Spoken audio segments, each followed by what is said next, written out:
নানামুখী প্রকল্প আর মোটা অঙ্কের টাকা বরাদ্দ থাকে ঢাকা ২ সিটির জন্য। তারপরও একটু ভারী বৃষ্টিতে তলিয়ে যায় শহর, সৃষ্টি হয় জনদুর্ভোগ। অতিবৃষ্টি, পাহাড়ি ঢলে ৭ জেলায় বন্যা, মানবেতর জীবনে চট্টগ্রামের মানুষ। প্রাণহানি বেড়ে অর্ধশত, পানিবন্দী ৩৯ লাখের বেশি। বরিশাল যাচ্ছেন প্রধানমন্ত্রী, বৃক্ষরোপণ সহ অংশ নেবেন নানা কর্মসূচিতে, যোগ দেবেন বিএনপির সাংগঠনিক সভায়। ভুল চিকিৎসায় রাজধানীতে বিশ্ববিদ্যালয় শিক্ষার্থীর মৃত্যুর অভিযোগ, উত্তপ্ত শ্যামলীর সিটি কেয়ার জেনারেল হাসপাতাল। ময়না তদন্ত প্রতিবেদন পেলে আইনি ব্যবস্থা নেয়ার কথা বলছে পুলিশ। ব্যাংককের একটি পাবে ভয়াবহ অগ্নিকাণ্ডে অন্তত ২৭ জনের মৃত্যু। সোমবার রাতের ঘটনায় আহত হয়েছেন অন্তত ৬৩। ঢাকার ২ সিটি কর্পোরেশন প্রতি বছর জলাবদ্ধতা নিরসনে মোটা অঙ্কের বরাদ্দ ও নানামুখী প্রকল্প গ্রহণ করলেও বাস্তবে এর ফলাফল প্রায় শূন্য। উন্নয়ন প্রকল্পের নামে প্রতি বছর ২০০ থেকে ৩০০ কোটি টাকা খরচ হলেও ভারী বৃষ্টিতে তলিয়ে যায় রাজধানীর বিভিন্ন এলাকা। ভুক্তভোগীরা বলছেন, শুধু কাগজে কলমে নয়, জলাবদ্ধতা নিরসনে নিতে হবে টেকসই পদক্ষেপ। তিলোত্তমা ঢাকা নগরীর দীর্ঘদিনের চেনা অসুখ, আর এই অসুখ সারাতে প্রতি বছর ২ সিটি কর্পোরেশনের যে উদ্যোগ, তা যেন শুধুই শুভঙ্করের ফাঁকি। তীব্র জলাবদ্ধতায় স্কুল, অফিস কিংবা চিকিৎসার মতো অতি প্রয়োজনীয় সেবা নিতেও দুর্ভোগে নাকাল হচ্ছেন নগরবাসী। গত অর্থবছরে ২০০ কোটি টাকা বরাদ্দ হয়েছিল, তো সেই সমস্ত টাকা দিয়ে কি উন্নয়ন হলো, কি কাজ হলো? এই পানি যদি নিষ্কাশন না হয়। সরকার এত টাকা বাজেট করতেছে, তারা কাজ করতেছে, সবসময় দেখতেছি রাস্তার পাশে ড্রেন নির্মাণ করতেছে, তা আলটিমেটলি কোনো ফলাফল পাচ্ছি না আমরা। সিটি কর্পোরেশনের যারা তাদেরকে সেখানে দেখা উচিত যে এখানে কি ভোগান্তি হচ্ছে মানুষের। জানা গেছে, জলাবদ্ধতা নিরসনে সমন্বিত পরিকল্পনা হাতে নিয়েছে ২ সিটি। IWM ও বিশ্বব্যাংকের সহায়তায় হবে মোক্ষম এই পরিকল্পনা, যে পরিকল্পনায় ড্রেন, খাল, আউটলেট ও পাম্পিং স্টেশনকে আনা হবে এক ছাতার নিচে। দক্ষিণ সিটির প্রশাসক জানালেন, পানি নিষ্কাশনে ঢাকার জলাধার পুনর্খনন, শীতলক্ষা ও বুড়িগঙ্গায় সংযোগ স্থাপন সহ বেশ কিছু কর্মপরিকল্পনা রয়েছে। তাৎক্ষণিকভাবে যেটা চেষ্টা করেছে যে কয়েকটা মোবাইল পাম্প সংগ্রহ করেছে। নিউ মার্কেট এই অঞ্চলের পানিগুলো সরার জন্য একটা বিকল্প ওয়ে আউট আমরা ব্যবস্থা করার জন্য অলরেডি আমরা কার্যকর দিকে যাচ্ছি। আরেকটা যেটা ওল্ড টাউনের যে পানিগুলো জমে থাকে, সেটার আরেকটা বিকল্প ব্যবস্থা করতে হবে, কারণ এখানে পুরনো ড্রেনেজ ব্যবস্থাগুলো একেবারে ধসে গেছে। প্রশাসনের উদ্যোগের পাশাপাশি জলাবদ্ধতার দুর্ভোগ কমাতে সবাইকে একসাথে কাজ করার আহ্বান তার। জাকারিয়া খান, ডিবিসি নিউজ, ঢাকা। টানা অতিবৃষ্টি, পাহাড়ি ঢলে দেশের ৭ জেলায় বন্যা পরিস্থিতি দেখা দিয়েছে। বন্যা ও পাহাড়ি ধসে শুধু চট্টগ্রাম বিভাগেই এ পর্যন্ত প্রাণ হারিয়েছেন ৫০ জন। পানিবন্দী ৩৯,৪১,০০০ মানুষ। পার্বত্য ৩ জেলা ও কক্সবাজারে অনেক এলাকায় যোগাযোগ ব্যবস্থা ভেঙে পড়েছে। খাবার ও বিশুদ্ধ পানির সংকটে মানবেতর জীবনে দুর্গত এলাকার বাসিন্দারা। টানা বৃষ্টি আর ঢলে পার্বত্য ৩ জেলা ও কক্সবাজারের নিম্নাঞ্চলে দুর্ভোগের যেন শেষ নেই। দুর্গম এলাকায় দেখা দিয়েছে খাবার ও সুপেয় পানির সংকট, ভেঙে পড়েছে স্যানিটেশন ব্যবস্থা। বান্দরবানের সাঙ্গু, মাতামুহুরী ও বাকখালী নদীর পানি উপচে শহরের আর্মিপাড়া, বালাঘাট, শেরেবাংলা নগর সহ বেশিরভাগ নিম্নাঞ্চল প্লাবিত। অনেক বাড়িঘর, দোকানপাট, শিক্ষা প্রতিষ্ঠান ও কৃষি জমিতে পানি জমে থাকায় ভোগান্তি চরমে। এখনও বিচ্ছিন্ন সড়ক যোগাযোগ। রাঙামাটিতে পানিবন্দী অন্তত ৩০,০০০ মানুষ। বিলাইছড়ির ফারোয়া ইউনিয়নে তলিয়েছে অন্তত ১১টি গ্রাম। ডুবে আছে বাড়িঘর, দোকান, মন্দির, গির্জা। প্রশাসনের পক্ষ থেকে চেষ্টা করা হলেও তীব্র স্রোতের কারণে ত্রাণ পৌঁছানো সম্ভব হয়নি। ৩ দিন ভারী বৃষ্টির বর্ষণে ফারোয়ায় অনেক ক্ষতি হয়েছে। নিম্ন অঞ্চল ডুবে গেছে, তো এখানে অনেক ফ্যামিলি পানিবন্দী। 2টা বাড়ি সব তলায় গেছে, এখনো কেউ আসে নাই আমাদেরকে দেখার জন্য। খাগড়াছড়ির ছোট মেরুন ইউনিয়নে পানি নেমে যাওয়ায় বাড়িঘরে ফিরছেন বাসিন্দারা, খুলছে দোকানপাট। তবে মেহেদীবাগ, গঞ্জপাড়া, কমলছড়ি, কালাডোবা ও চেঙ্গি নদীর কোলঘেঁষে এলাকার ফসলি জমি ও বীজতলা পানিতে তলিয়ে ব্যাপক ক্ষতি হয়েছে। জলা ফেলাছে, আবার পানি পূর্ণ আবার বার হয় না, এখন তো নষ্ট হয়ে যাবে। সব শেষ হয়ে গেছে, এনে আর সবজি আর আমার করার কিছু নাই। দুর্গত মানুষের পাশে দাঁড়িয়েছে সেনাবাহিনী, স্থানীয় প্রশাসন ও সংশ্লিষ্ট দর্শক। কক্সবাজারের পেকুয়া উপজেলার ভোলাইয়াখাল এবং মাতামুহুরী উপজেলার কোনাখালী ইউনিয়নের বন্যা নিয়ন্ত্রণ বাঁধ ভেঙে তলিয়েছে গ্রামীণ সড়ক ও বসতভিটা। সদর রামু ও ঈদগাঁওয়ের বন্যার পানি নেমে যাওয়ায় বিভিন্ন এলাকায় ভেসে উঠছে ক্ষতচিহ্ন। এদিকে আমার পাড়ার যে বাড়িঘর আছে সব বাড়িঘর মানে 3 ভাগে 2 ভাগ ভেঙে গেছে। রাত্রের সময় আমরা এই নৌকা দিয়া অনেক মানুষ কিন্তু বাড়িঘর থেকে বাইর করে পাহাড়ে খুঁজছি। কক্সবাজার সদর ইউনিয়ন, রামুর দক্ষিণ মিঠাছড়ি ইউনিয়ন এই জায়গাগুলো পরিদর্শন করেছি। পর্যায়ক্রমে দ্রুত পানি নেমে যাচ্ছে এবং মানুষ আস্তে আস্তে ঘরে ফিরতেছে। এদিকে শহরের পূর্ব কলাতলিতে পাহাড় ধসে মাটি চাপা পড়ে নিহত গৃহবধূর মরদেহ উদ্ধার করা হয়েছে। আহত হয়েছেন তার স্বামী। 2টা ইউনিট আসে, 2টা ইউনিট এসে আমাদের উদ্ধার কাজ পরিচালনা করে এবং সর্বশেষ আমরা একজন মহিলাকে উদ্ধার করে হস্তান্তর করি। বন্যা পরবর্তী পুনর্বাসন এবং কৃষিখাতের ক্ষতি কাটিয়ে ওঠাই এখন বড় challenge. Likhonkanti Bhowmik, DBC news desk. চট্টগ্রামে ভয়াবহ বন্যায় পথে বসে গেছেন মাছ চাষি ও কৃষক। জেলার মৎস্য অফিস ও কৃষি সম্প্রসারণ কার্যালয়ের প্রাথমিক হিসাব বলছে 153টি ইউনিয়নে প্রায় 10,000 পুকুর ও চিংড়ি ঘের বন্যার পানিতে ভেসে গেছে। তলিয়ে গেছে 14,000 হেক্টরেরও বেশি কৃষি জমি। টাকার হিসাবে এসব প্রান্তিক মানুষের ক্ষতি ছাড়িয়ে যাবে শত কোটি অঙ্ক। যদিও জেলা প্রশাসন বলছে বন্যার পানি নামার পরই জানা যাবে ক্ষয়ক্ষতির প্রকৃত অঙ্ক। চারদিকে কেবলই থই থই পানি, দিগন্তজোড়া ফসলের মাঠ কিংবা মাছের ঘের। এখানে সব এখন মিলেমিশে বন্যার পানিতে একাকার। গেল কয়েকদিনের টানা ভারী বর্ষণ আর পাহাড়ি ঢলে ভেসে গেছে মাছের ঘের। জমির ফসল পানিতে তলিয়ে যাওয়ায় সব হারিয়ে নিঃস্ব খেটে খাওয়া হাজারো মানুষ। জেলা মৎস্য অফিসের প্রাথমিক হিসাব বলছে 15টি উপজেলার 153টি ইউনিয়নের 9,933টি পুকুর ও দিঘি এবং 320টি চিংড়ির ঘের পানিতে ভেসে গেছে। সেই হিসেবে তীব্র স্রোতে ভেসে গেছে প্রায় 4,112 হেক্টর জলাশয়ের মাছ। এর মধ্যে সবচেয়ে বেশি ক্ষতিগ্রস্ত হয়েছে বাঁশখালী উপজেলায়। বিলীন হয়েছে 2,500 পুকুর ও 310টি ঘের। ক্ষয়ক্ষতির বিচারে দ্বিতীয় সাতকানিয়া। সব থেকে বেশি ক্ষতিগ্রস্ত হবে যাদের ঘরবাড়ি ডুবে গেছে এরা। এরপরে যারা ক্ষতিগ্রস্ত হবে সব থেকে বেশি তারা হচ্ছে যারা কৃষিকাজ করে। কৃষিকাজ তো হয়তো বা আপনার 1 বছর সম্ভব লেগে যাবে গিয়ে করে উঠতে, ফসলি জমি তো হবে না। বন্যায় কেবল মাছ চাষিরাই নন, নিঃস্ব হওয়ার পথে কৃষকরাও। কৃষি সম্প্রসারণ কার্যালয় বলছে বন্যায় এরই মধ্যে 8,700 হেক্টর আউশ ধান, 621 হেক্টর আমনের বীজতলা এবং 4,907 হেক্টর গ্রীষ্মকালীন সবজির আবাদ পানিতে নষ্ট হয়ে গেছে। অনেক ক্ষয়ক্ষতি হয়েছে, বাড়িঘর দেওয়াল ফাটি যায়, এরকম আর কি। গরু ছাগল কষ্ট, চাষাবাদ নিয়ে কষ্ট। যদি একটু আর্থিক সহযোগিতা যদি করতো তাহলে প্রশাসন থেকে হোক, ব্যক্তিগত ফান্ড থেকে হোক। কৃষি জমির প্রায় 60% তলিয়ে গিয়েছে এবং আমাদের বীজতলার 55% পানির নিচে এই মুহূর্তে। এবং আমাদের যেগুলো মৎস্য গেট ছিল বিভিন্ন ইউনিয়নে, এখানে 90% মৎস্য গেট প্লাবিত হয়েছে। বন্যার পানি নেমে গেলে ক্ষতিগ্রস্তদের ক্ষয়ক্ষতির হিসাব করে প্রয়োজনীয় সহায়তা দেওয়ার আশ্বাস দিলেন স্থানীয় সংসদ সদস্য। আমরা আগে তাদেরকে প্রাণে বাঁচাই, তাদেরকে তারা যেন এই 2 বেলা আগে খেয়ে একটু গিয়ে হোক, ঠিক আছে। তারপরে আমরা পানি যখন সরে আসবে তাদের ঘর বাড়ি আমরা নির্মাণ করে দেব। বন্যায় মাছের ঘের ও কৃষি জমি ভেসে যাওয়ায় মাছ, সবজি সহ খাদ্যের দাম বেড়ে যাওয়ার আশঙ্কা স্থানীয়দের। গত 5 দশকে এমন ভয়াবহ বন্যা দেখেনি দক্ষিণ চট্টগ্রামের মানুষ। মাইলের পর মাইল কৃষিজমি, মাছ ও পোলট্রি খামার বিলীন হয়েছে পানিতে। ফলে এই কৃষিকেই উপজীব্য করে যাদের জীবিকা, তাদের ঘুরে দাঁড়ানোই এখন প্রধান challenge. Mujibul Haque, DBC news, Satkania, Chittagong. টানা বৃষ্টি ও উত্তাল সাগরে চট্টগ্রাম বন্দরের বহির্নোঙরে পণ্য ওঠানামা ব্যাহত হচ্ছে। ক্ষতির পরিমাণ ছাড়িয়েছে 100 কোটি টাকার বেশি। এদিকে পণ্য খালাস ও সরবরাহের গতি কমে যাওয়ায় দেশজুড়ে সরবরাহ ব্যবস্থাপনায় নেমেছে ধস। পরিস্থিতি দীর্ঘায়িত হলে বাজারে ভোগ্যপণ্য, সার, ক্লিংকার সহ বিভিন্ন শিল্পের কাঁচামালের সংকট দেখা দিতে পারে। সাগর উত্তাল থাকায় গত কয়েকদিন ধরে বহির্নোঙরে বন্ধ রয়েছে লাইটার জাহাজের কার্যক্রম। আমদানি করা পণ্য পাঠানো যাচ্ছে না দেশের বিভিন্ন গন্তব্যে। বহির্নোঙরে কাঁচামাল সহ বিভিন্ন পণ্য নিয়ে অপেক্ষা করছে প্রায় 60টির মতো মাদার ভেসেল।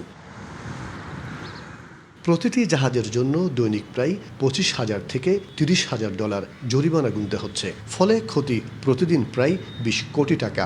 গত 6 দিনে মোট ক্ষতির পরিমাণ দাঁড়িয়েছে 100 কোটি টাকার অধিক। এবারে যদি প্রতিটা জাহাজ $25,000 করে যদি হয়, কি পরিমাণ আমদানি কারো লস করছে। আমরা ডিস্ট্রিবিউটর লস করছি, যেহেতু নামাইতে পারছি না। আমরা তো ডেইলি বেসিস মজুরি পেমেন্ট করতে হচ্ছে, সবাই ওভারঅল লস। পণ্য পরিবহনের গতি ধীর হয়ে পড়ায় শিল্প উৎপাদন ব্যাহত হওয়ার পাশাপাশি দেশের অভ্যন্তরীণ সরবরাহ ব্যবস্থাও ক্ষতিগ্রস্ত হচ্ছে।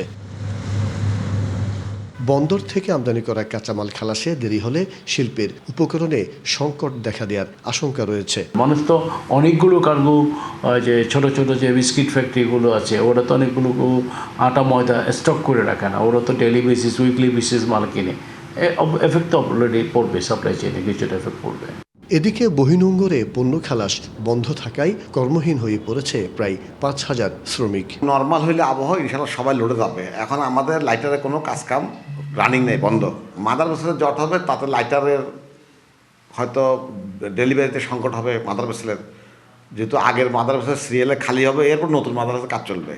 দ্রুত স্বাভাবিক কার্যক্রম শুরু না হলে উৎপাদনমুখী শিল্পে ধস নামার আশঙ্কা করছেন সংশ্লিষ্টরা। মাসুদুল হক, ডিবিসি নিউজ, চট্টগ্রাম। বরিশাল যাচ্ছেন প্রধানমন্ত্রী তারেক রহমান। সেখানে বৃক্ষরোপণ সহ নানা কর্মসূচিতে অংশ নেবেন তিনি।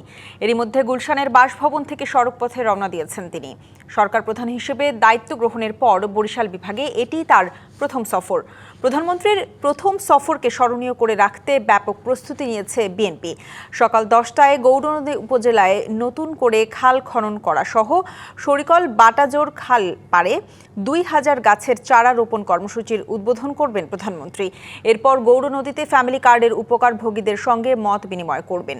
সেখান থেকে বরিশাল নগরীতে 30 গোডাউন বদ্ধভূমি খালের পাড়ে দেশি প্রজাতির ফল ও ফুল গাছের চারা রোপণ কর্মসূচির উদ্বোধন করবেন তারেক রহমান।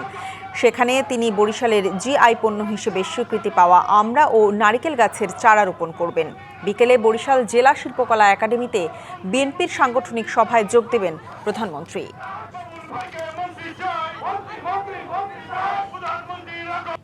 প্রধানমন্ত্রীর বরিশাল সফর নিয়ে আরও জানাতে আমাদের সাথে যুক্ত হচ্ছেন সহকর্মী জিয়াদ মাহমুদ।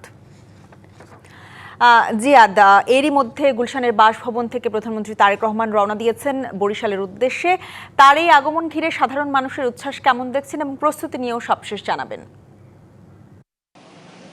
সেটা আপনি যেমনটি বলছিলেন যে প্রধানমন্ত্রী তারেক রহমান তিনি ঢাকা থেকে যাত্রা শুরু করেছেন এবং আমরাও জানতে পেরেছি যে ফরিদপুর থেকে শুরু করে কিন্তু হাজার হাজার মানুষ রাস্তার দুধারে অপেক্ষা করছেন তাদের দলীয় প্রধানমন্ত্রীকে এক নজর দেখার জন্য। এবং বরিশালেও কিন্তু প্রস্তুতির কমতি নেই। আপনাকে জানিয়ে রাখি যে বরিশাল যে নেতৃবৃন্দ রয়েছে কিংবা প্রশাসনের কর্মকর্তারা রয়েছেন তারা কিন্তু ব্যাপক প্রস্তুতি ইতিমধ্যেই সম্পন্ন করেছেন। এবং আপনি যেটি বলছিলেন যে প্রধানমন্ত্রী হিসেবে এটি তার প্রথম সফর বরিশালে। এর আগে তিনি এসেছিলেন এবছরের 4 ফেব্রুয়ারি তিনি একটি নির্বাচনী জনসভায় এখানে এই যে শিল্পকলায় এর ঠিক অপোজিটে বেলস পার্কে তিনি বক্তব্য দিয়েছিলেন এবং এখানকার মানুষের কিন্তু প্রত্যাশার কথা জানছিলেন।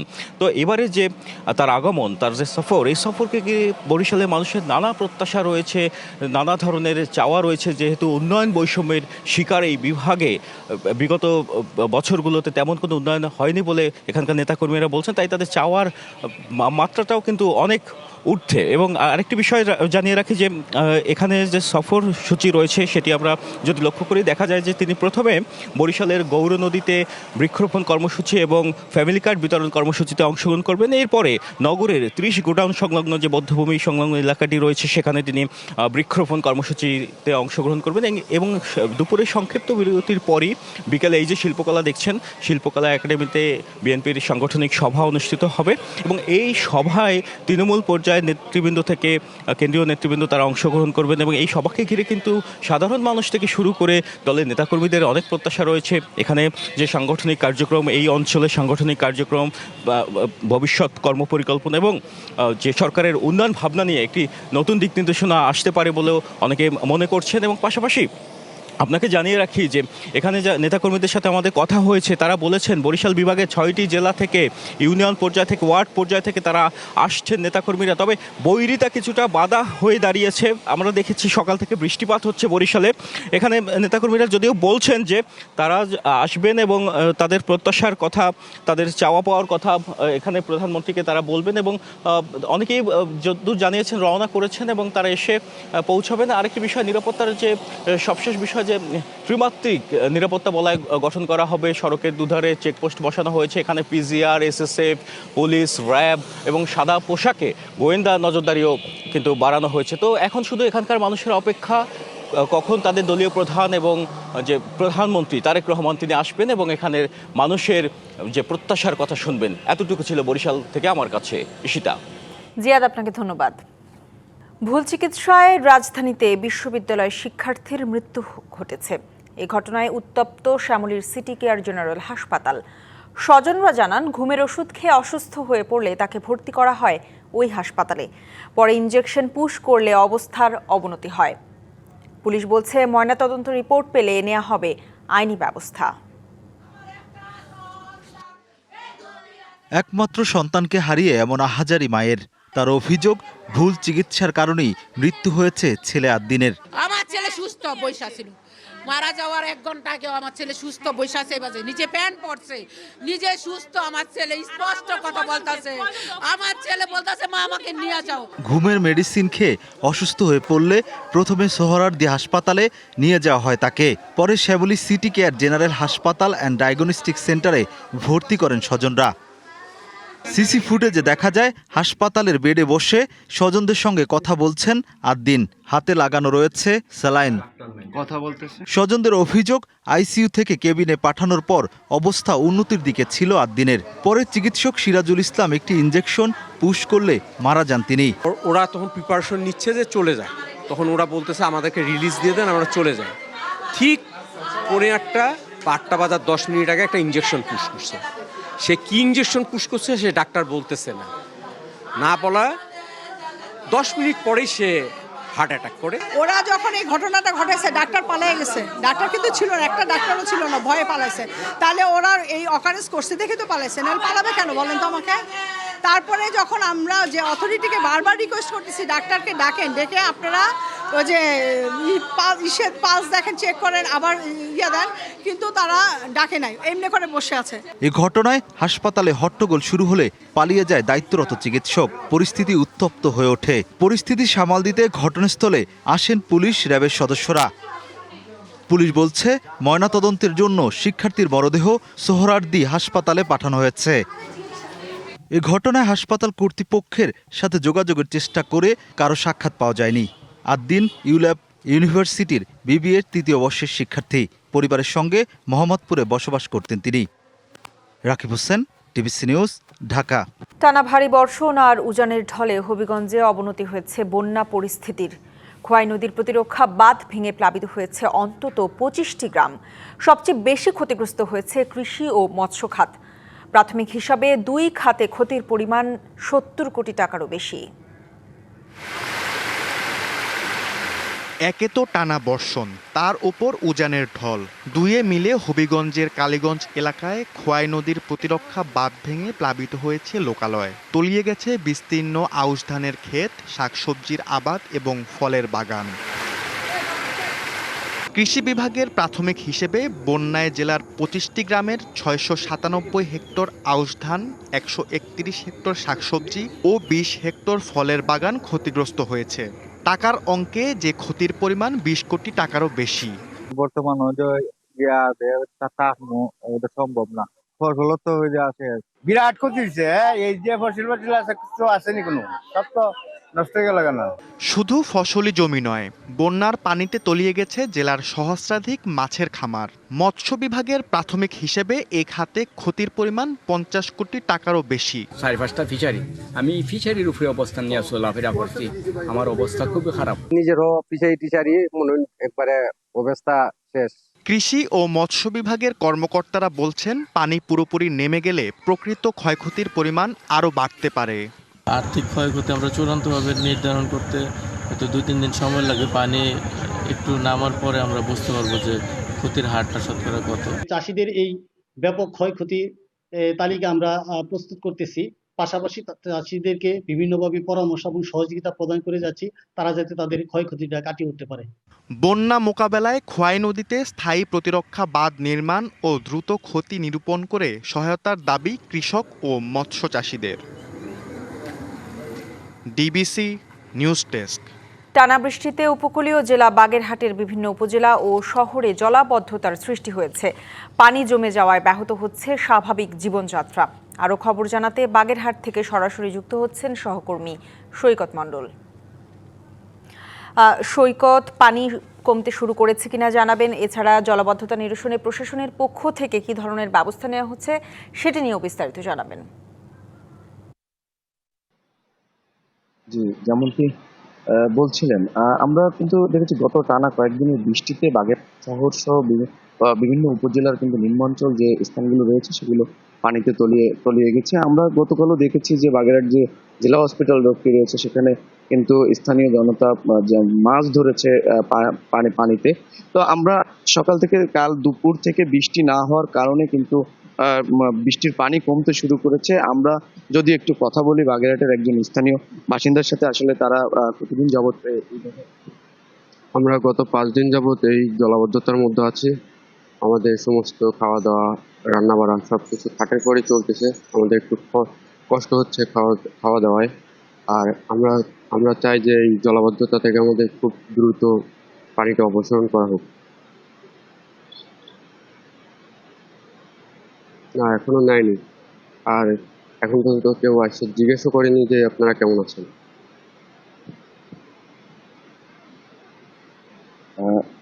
যেমন বলছিলেন স্থানীয় বাসিন্দা, আমরা আরো বেশ কয়েকজনের সাথে কথা বলেছি, তারাও আমাদেরকে জানিয়েছে যে এখনো পর্যন্ত কিন্তু প্রশাসন থেকে কোনো ব্যবস্থা নেয়নি। এছাড়া আমরাও দেখিনি এখনো পর্যন্ত। তবে বাগেরহাট শহরের বিভিন্ন ড্রেনেজ ব্যবস্থার কাজ চলমান রয়েছে। খুব দ্রুত সময়ের ভিতরে পানির যে সমস্যা, বছরের পর বছর বাগেরহাটবাসী যে এই পানির সমস্যা রয়েছে এটা লাঘব হবে বলে জানিয়েছে। এই ছিল বাগেরহাট থেকে সর্বশেষ। সৈকত, ধন্যবাদ। সুনামগঞ্জে বালুমহাল ইজারার নামে অবৈধভাবে কাটা হচ্ছে জাদুকাটা নদীর 2 তীর। প্রভাবশালীদের তাণ্ডবে ভাঙনের হুমকিতে দেশের সর্ববৃহৎ শিমুল বাগান। ড্রেজার দিয়ে বালু উত্তোলনের ফলে বাগানের পার্শ্ববর্তী বিস্তীর্ণ এলাকা চলে গেছে নদীগর্ভে। ঝুঁকিতে রয়েছে কয়েকটি গ্রাম ও কৃষি জমি। পরিস্থিতি দেখে ক্ষুব্ধ পর্যটকরা। বিপর্যয় ঠেকাতে জাদুকাটা নদী ও আশপাশকে দ্রুত পরিবেশগত সংকটাপন্ন এলাকা ঘোষণার দাবি পরিবেশবাদীদের। সুনামগঞ্জের জাদুকাটা নদীর তীরে দেশের বৃহৎ শিমুল বাগান। প্রতি বসন্তে যার সৌন্দর্য উপভোগে ভিড় জমায় হাজারো পর্যটক। অবাধে বালু উত্তোলনের কারণে সেই বাগানই এখন অস্তিত্ব সংকটে। ইজারার নির্ধারিত জায়গা থেকে অন্তত 700 মিটার দূরে শিমুল বাগানের পাশে বসেছে ড্রেজার মেশিন। বিস্তীর্ণ এলাকার বালু কেটে নেয় পুরো বাগান ভাঙনের মুখে। বিগত কয়েক বছর আগে যখন আমি এখানে এসেছিলাম তখন এই পার্কটা অনেকটুকু ভিতরে ছিল, যে আমি যদি আর 2-1 বছর পরে আসি তাহলে হয়তো এই শিমুল বাগান এটি হয়তো আমি আর দেখতে পারবো না। অবৈধভাবে বালু তোলে, এদের জন্য দেখেন যে আমাদের কিন্তু এটা ভেঙে যাচ্ছে অলরেডি। এটা আমি চাই যে সরকার এটা দ্রুত পদক্ষেপ নিক। জাদুকাটা তীরবর্তী এই এলাকায় গত বছরও ছিল ঘন বাঁশঝাড়। বালু উত্তোলনের আগে উজাড় করা হয় 11 বিঘা জমির বাঁশ। চাপে পড়ে জমি বিক্রির কথা স্বীকার করলেও কারো নাম বলার সাহস পাননি সাবেক মালিক। আমার উপায় নেই ভাই, আমি উপায় নেই। চাইছিলাম বাগানটা একটু রাখবো, বাগান বাঁশ লাগাইছিলাম শখ করে, খুব সুন্দর হয়েছিল বাঁশ বাগানটা। এটা অনেকেই আছে, নাম বলাটা আমার লাগে মানে ঠিক হবে না। জাদুকাটা নদীর তীরবর্তী অসংখ্য গ্রামও একই ঝুঁকিতে। এখনই পদক্ষেপ না নিলে বড় বিপর্যয়ের শঙ্কা পরিবেশ কর্মীদের। এখানে আর কি সংকট হবে, যেখানে বাড়ি ঘর পর্যন্ত কেটে নিয়ে যাচ্ছে, এর চেয়ে বড় সংকট তো হতে পারে না। যার জন্য এটাকে প্রতিবেশগত সংকটাপন্ন এলাকা ঘোষণা করা এখন সময়ের দাবি। নদী তীরবর্তী অর্ধশতাধিক গ্রাম ও শিমুল বাগান রক্ষায় ব্যবস্থা নিতে স্বরাষ্ট্র মন্ত্রণালয়ে চিঠি দিয়েছেন সুনামগঞ্জ 1 আসনের এমপি, কিন্তু বন্ধ হয়নি নদীর তীর কাটার মহোৎসব। জেলা প্রশাসক জানালেন, মামলাজনিত কারণে ইজারাদারদের বিরুদ্ধে ব্যবস্থা নেওয়া যাচ্ছে না। মামলাটার কারণে আমরা অনেক কিছু বলতেও পারছি না, তাকে সরাসরি চিঠিও দিতে পারছি না, কারণ ওই মামলার একটা বার আছে। তবে আমরা ওইটার ব্যবস্থা নেওয়ার জন্য আমরা সলিসিটর উইংয়ে আমাদের নতুন যে আমাদের যারা রাজস্ব তিনি গিয়েছেন। তিনি গিয়ে সব কাগজপত্র জমাও দিয়ে এসেছেন, যাতে করে ভবিষ্যতে আমরা তাকে চেপে ধরতে পারি বা একটা ব্যবস্থা নিতে পারি। জাদুকাটা শুধু একটি নদী নয়, এটি এই অঞ্চলের জীববৈচিত্র্য, পর্যটন এবং হাজারো মানুষের জীবন জীবিকার সঙ্গে জড়িয়ে থাকা অমূল্য সম্পদ। DBC news desk. ডিবিসি সংবাদ এই ছিল এখনকার মতো। ডিবিসি নিউজের সংবাদগুলো পড়তে ভিজিট করুন dbcnews.tv আর ভিজিট করুন ডিবিসির ফেসবুক পেজ এবং ইউটিউব চ্যানেল। ডিবিসির সঙ্গে থাকুন।